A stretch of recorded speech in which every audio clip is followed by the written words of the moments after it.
साल 1974 में Apple company शुरू होने के 2 साल पहले एप्पल के फाउंडर स्टीव जॉब्स उनके एक दोस्त के साथ इंडिया आए थे नीम करोली बाबा से मिलने।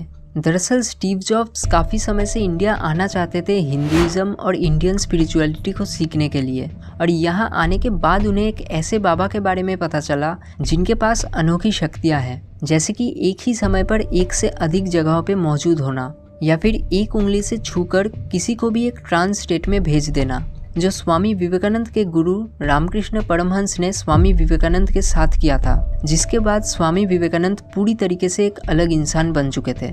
और बाबा के बारे में इन सब चीज़ों को जानने के बाद स्टीव जॉब्स भी डिसाइड करते हैं कि वो भी नीम करोली बाबा से मिलेंगे, क्योंकि वो वक्त स्टीव जॉब्स के लिए कुछ खास अच्छा नहीं चल रहा था। इसीलिए 1974 में स्टीव जॉब्स अपने एक दोस्त के साथ बाबा के आश्रम में आए, लेकिन यहाँ आने के बाद ही उनको पता चला कि बाबा पिछले साल ही गुजर चुके हैं। लेकिन ये सुनने के बावजूद भी उन्होंने डिसाइड किया कि वो वहाँ पर कुछ वक्त के लिए रहेंगे, और फिर उन्होंने काफ़ी समय तक वहाँ रहकर हिंदू धर्म के बारे में सीखा। और ठीक इसके 2 साल बाद स्टीव जॉब्स ने एप्पल कंपनी की शुरुआत की। नीम करोली बाबा के भक्तों की लिस्ट बहुत ही बड़ी है। स्टीव जॉब्स मार्क जुकरबर्ग जैसे बिजनेसमैन से लेके हॉलीवुड बॉलीवुड स्टार्स तक, और ये सब कुछ आपने दूसरे वीडियोस में ऑलरेडी सुना ही होगा। इसलिए इस वीडियो में नीम करोली बाबा के बारे में कुछ ऐसी बातें बताऊंगा जो आपने शायद पहले कभी सुना नहीं होगा, जैसे कि क्यों उन्हें हनुमान जी का अवतार माना जाता था, कैसे वो एक बार एक ही वक्त पे 2 शहरों में दिखाई दिए थे, और एक मंत्र जो वो अपने हर एक करीबी शिष्यों को देते थे ताकि उनके जिंदगी में भी अच्छे वक्त की शुरुआत हो सके। नीम करोली बाबा अपने शुरुआती दिनों में लगभग कई साल हनुमान जी की तपस्या किया करते थे, जिसके वजह से उन्हें हनुमान जी से कई सारे सिद्धियां प्राप्त हुई है। वो एक ऐसे बाबा थे जिनसे आप ना मिलके भी उनका आशीर्वाद प्राप्त कर सकते हैं। उनके भक्तों का ये कहना है कि जो लोग अपने अंदर उनसे एक डीप कनेक्शन बना लेते हैं, वो उन सब की मदद करते हैं। इस वीडियो में आप जानेंगे कि इन्होंने ऐसा क्या कर दिया था जिसके बाद से लोग इन्हें हनुमान जी का अवतार मानने लगे। लेकिन उससे पहले जानते हैं कि कैसे एक बार नीम करोली बाबा को उनके भक्तों ने एक ही वक्त पर 2 जगहों में एक साथ दिखाई दिए थे। जैसे कि मैंने अपने सिद्धि वाले वीडियो में बताया था कि कई सालों तक कुछ स्पेसिफिक चीज़ों को लगातार करने पर आपके शरीर में कई सारे मैजिकल चेंजेस होना शुरू हो जाते हैं, जिसके बाद आपका शरीर कई सारे पावर्स डेवलप करना शुरू कर देता है, जिनको हम सिद्धि कहते हैं। और नीम करोली बाबा के पास भी ऐसा ही एक सिद्धि था कि वो एक ही समय पर एक से अधिक जगहों पे मौजूद हो सकते हैं। जैसे कि एक बार की बात है, जब कानपुर में एक नए हनुमान मंदिर का कंस्ट्रक्शन बस कंप्लीट ही हुआ था, तो उसके ऑफिशियल ओपनिंग सेरेमनी में बाबा जी को वहां पर बुलाया गया था। लेकिन क्योंकि बाबा उस वक्त इलाहाबाद में थे, इसलिए उन्होंने वहां जाने से मना कर दिया।